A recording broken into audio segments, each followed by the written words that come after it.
Defend Earth-Prime from dastardly villains in Sentinels of Earth-Prime, a standalone Sentinels game set in the Mutants and Masterminds universe, which is fully compatible with everything else that is Sentinels of the Multiverse Enhanced Edition, but may feel underpowered if you use it with the Definitive Edition. Sentinels of Earth-Prime comes from a collaboration between Greater Than Games and Green Ronin Publishing, who we have to thank for letting us take home their demo copy of the game from Origins in order to bring you this review.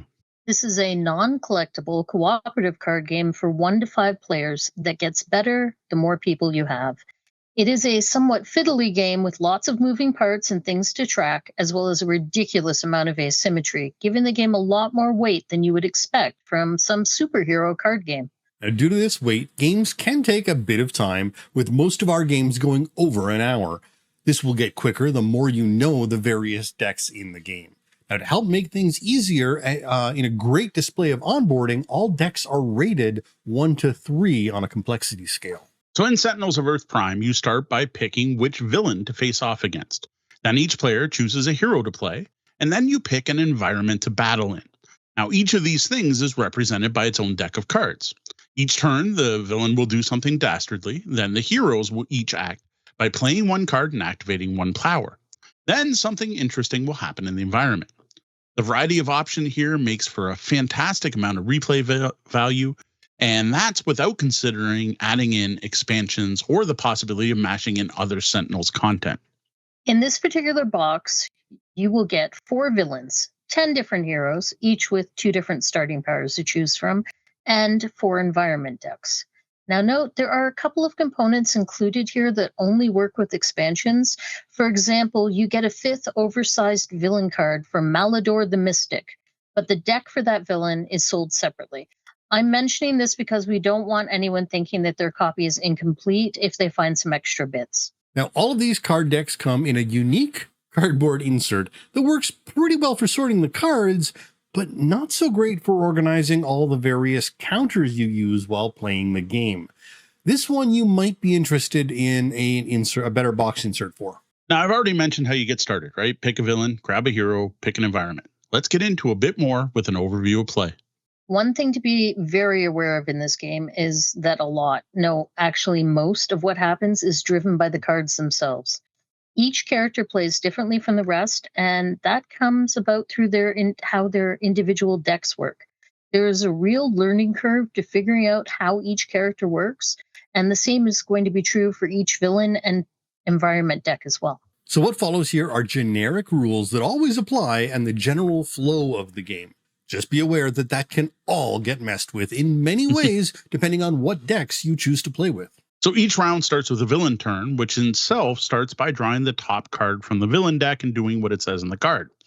Then you go through the rest of the villain card itself, the large card, and see what the villain does, which could involve playing more cards or something else. Then you go through all the villain cards already in play and see if they activate or do anything. Next, the players get to go. Mechanically, this is dead simple. You get to play 1 card, then you can activate 1 power, then you draw a card. Each character starts with the default power that they can always use. That's it. But be aware, there are many cards that will let you play more cards, draw more cards, give you more new powers, etc. So after each hero is gone, flip over the top card of the environment deck and see what happens. Interestingly, many of the encounter cards will affect both sides of the battle, and they aren't always bad things. Now, the goal of the game is to knock out the villain by depleting their pool of hit points. Most villain cards have 2 sides, and when you defeat or some things trigger, you'll flip it over, and then they tend to get even nastier with a new pool of hit points.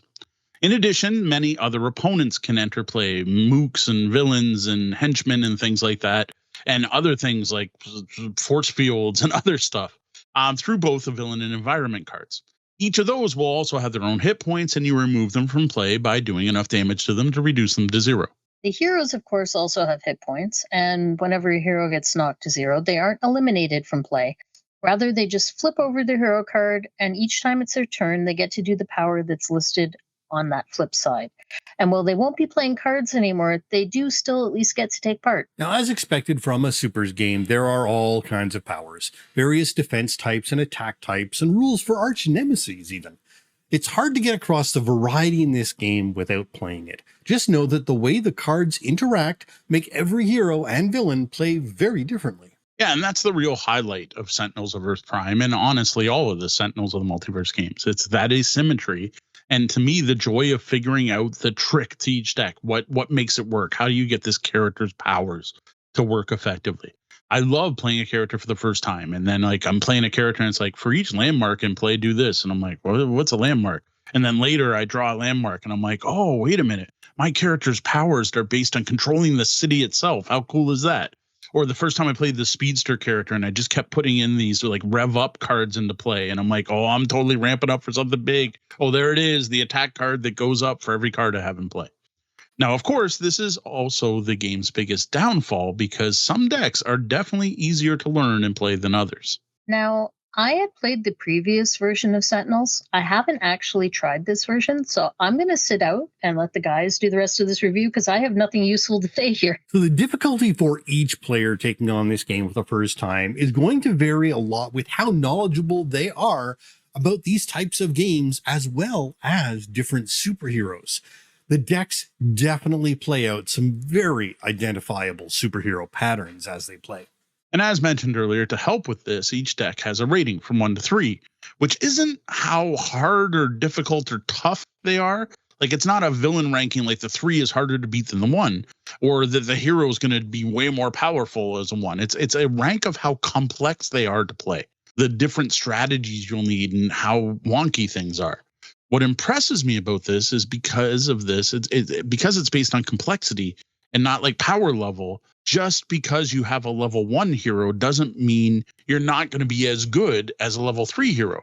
And you can easily defeat a level 3, I don't know about easily, but you can defeat a level 3 villain with a bunch of level 1 hero decks. I really like that ranking system's based on how complex it is as opposed to how hard. Yeah, no, this is a big key. And again, across the enhanced edition of Sentinels, it is very well balanced. Again, unfortunately, there is also now the newer definitive edition of the game where these characters will be a little underpowered because the balance has been rebalanced for that new.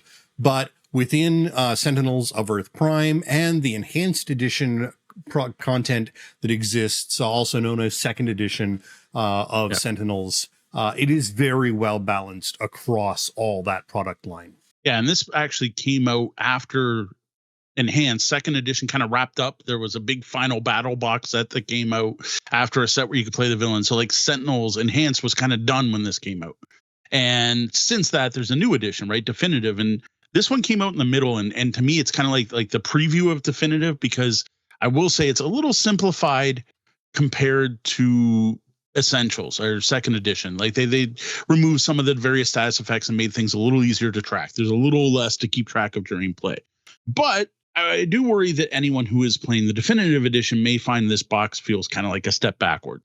And like Sean said, you probably don't want to mix and match those two, which is slightly disappointing because the box does advertise itself as fully compatible. But again, I think that's just timing on when it actually came out versus an actual false claim. Yeah, again, as I mentioned at the top, the balance just got redone. So you can use them. They are compatible in a powers and such thing. But you're better off finding enhanced edition material to pair up with the Earth-Prime content. Now, what I love most about this game is that comic book battle feel. It really does feel like a comic book battle. And a key to this, to me, is the encounter deck. The fact that you are fighting somewhere and that somewhere matters. And having a fight in Freedom City feels quite different than fighting in Tartarus. And then there's the whole escalation thing. The one thing this game does is when you start, you have one power and you're going to play one card, which probably give you one little thing or maybe a different power. And you ramp up. You're going to put more cards into play. You're going to build up. Your hero is going to improve. You're going to have more options. You're going to be able to draw more cards, or you'll be able to help your other players. You'll start building up defenses. And I love the way your heroes improve as you play the game. And it's the same for the villains too. Like the villains start summoning mooks, or they start powering up their capacitors, or whatever the case may be. And it just gives me that feel of a comic book thing. And the flip for the villain to me is that key turning moment where you think you've won and no, you haven't. It just really gives you that comic book feel. Yeah, indeed. And playing this once just won't really give you the full feeling and understanding of the game. If you play through the basic level 1 villain Argo with a group of level 1 heroes, it's a great introduction to the game, and it lets people learn the decks and understand a little bit of that interaction that's going to happen if you're not playing advanced, and that's a whole other thing. But you're likely to make pretty quick work of it once you get the feel for your deck. Especially with 3 or 4 players. As a solo, you'll probably have it a little tougher. It's interesting, in the digital version, level 1 4-character game against Argo is the walkthrough that they give you. Like it's 1 level 1 hero and 4 level 1 characters. That's the introduction to the game. Now, besides the learning curve, which to me is part of the fun, Sentinels of Earth-Prime has the problem that I feel has plagued this entire series for the whole time it's existed, and that's fiddliness. There can be a lot of things to track in this game and a lot of things to remember. Many cards give bonuses to attack and defense, or they prevent certain types of damage, or partially prevent. How much psychic damage are we stopping this turn? Wait, is that still in play? And then you have cards that only trigger when other cards go off, and cards that go off when new things are put into play, and character abilities that go off on other players' turns. All of this can be a lot to track. And while the game does come with a bunch of kind of generic counters, they're more as like memory aids. Like you kind of put like a defense thing on your guide and remember to double check the card to see what it says. It is really easy to miss or forget something while playing this game.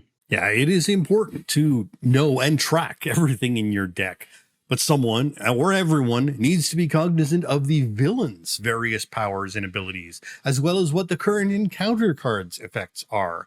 Essentially meaning that 3 different players, in air quotes there, are involved in every turn between you, the villain, and the environment itself.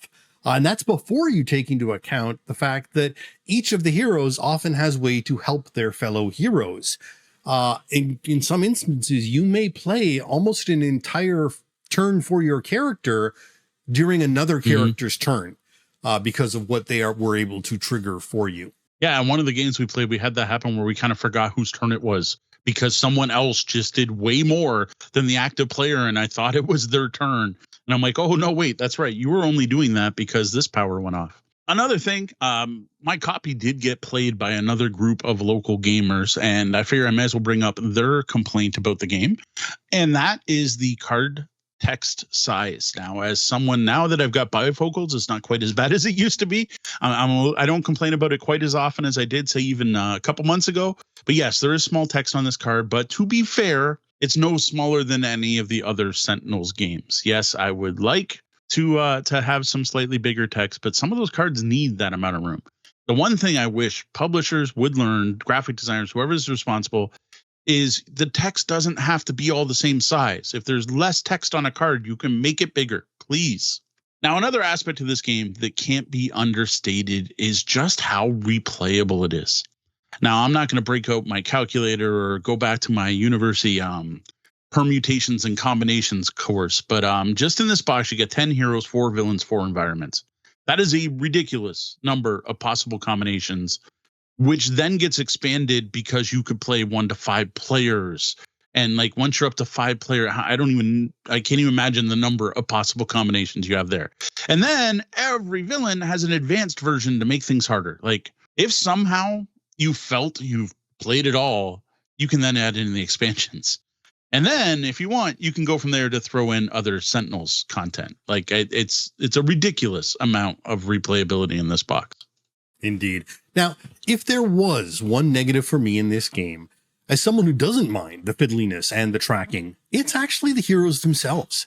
Now, while I understand these are iconic heroes of the Mutants and Masterminds world, and I may get some flack for this, because this may be a selling point for some fans.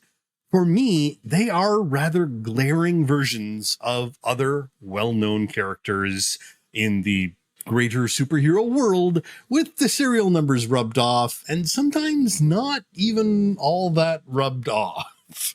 So for me, I first played Sentinels of Multiverse first edition when it came out. Not my copy, a friend's copy, and I enjoyed it quite a bit, but I found it that fiddliness went too high. There were a number. We spent more time sorting through cardboard tokens to remind us of things I felt than playing the game. Now, I did return to the game partway through second edition, the enhanced edition, when they started releasing the expansions as double box sets that had 2 of them in them. And I found a much more manageable game that I actually enjoyed quite a bit. But the people I gamed with at the time did not enjoy it. And Deanna is sitting out of this review for a reason, because she actively disliked the game. So when one of our main players and my wife doesn't want to play the game, it doesn't hit the table that often. Now, after seeing Sentinels of Earth-Prime at Origins, I wanted to give it a shot. And I'm glad I did, because this box rekindled my love for this series of games. And I got to admit, I want to go fill out my enhanced collection right now. I've got Rook City, and I've got the Egyptian one, and I've got the base box, but like I never did the full story arc there where, you know, you save the world at the end, and I'm really tempted to do so. And I got to say, I think part of why I'm more into the game now is, well, Sean's local, so I have a local superhero fanatic to play the game with. And my kids, so far, both of them have tried it, are enjoying the game quite a bit. So we just have to, now we have something to play when mom's not around. Yeah, there's a certain level of the fiddliness that I really enjoy. Like, that's part of the game to me, is managing all those little interactions and details. And despite the fact that I'm not the heavy gamer in our group, that particular level of heavy fiddliness just kind of sits right for me. Maybe it's because it's a super thing. I don't really know. I find it odd, just because usually you're the one that's like, this is too fiddly, it should be a video game. And interestingly, I don't enjoy this game as much as if I have played Sentinels of the Multiverse, the video game. I played the demo at one point and decided not to buy it because I would rather play it with cards. I was shocked by how much my mom liked the game. Yep. I think she really liked the fiddly accounting aspects, and we need to bring more accounting style games over there for her to dig into. So we've played 3 Supers games quite a bit of late, with Kapow, Dice Thrones, Marvel Dice Thrones, and now Sentinels. Each absolutely have their place in time. As for Sentinels, you need a certain level of comic book geek with that willingness to accept the management of this game, which is something a lot more involved than either of the other 2. Now, again, compared to the other Sentinels games I played, this is dialed down. There's tracking. There's not quite as much tracking. So I do find this version a little better. But I got to say, I'm kind of with Sean. If you dig thinky, tactical, I don't know, like tactical combat games, right? Like if you like crunchy, that's the word I'm looking for. If you like crunchy games with lots of fiddliness and for your superheroes, you're going to like this. And if you like games where it's super asymmetric, like there's literally a learning curve to figuring out each character. They play so differently from each other, which blows me away, because it's not the same deck of cards, but like you just have a deck of cards. It's really impressive the way they level them up and make them different. And if you like that puzzle of figuring out, first off, how to use your hero, but then there's the next level, right? There's the next step of figuring out how to use your hero with that other hero. And then how to use these 5 heroes together, right? Like there's levels to this game. I think you're going to really enjoy exploring Sentinels of Earth-Prime. Now, if you are a Mutants and Masterminds fan, you'll probably enjoy this board game version of your game world. This would be an awesome choice for when your regular game night is canceled or someone can't make it, and you can still play around Freedom City in a fun new way. Now, if you dig other superhero games like Kapow or Marvel Dice Throne, both of which we've reviewed in the past, just know this is very different. This is a very different feel. This is a much heavier, more involved game that really rewards system mastery and repeated play. So it's not going to be for everyone. So if you have played those other games and kind of felt, I like this, but I want a little more depth, then do check this one out. And with that, the citizens of Freedom City are saved from a potentially disastrous board game purchase. You all know how much I love superhero-based games. While I'm well-versed in the Supers RPG universe, I'm just starting to dip my toes into superhero board games. What's a superhero board game you think I should check out next? Tell us in the comments below. Saving the world from bad games is exhausting work. Keep us caffeinated and motivated, and show your support by buying us a cup of joe through coffee at ko-fi.com/tabletop bellhop.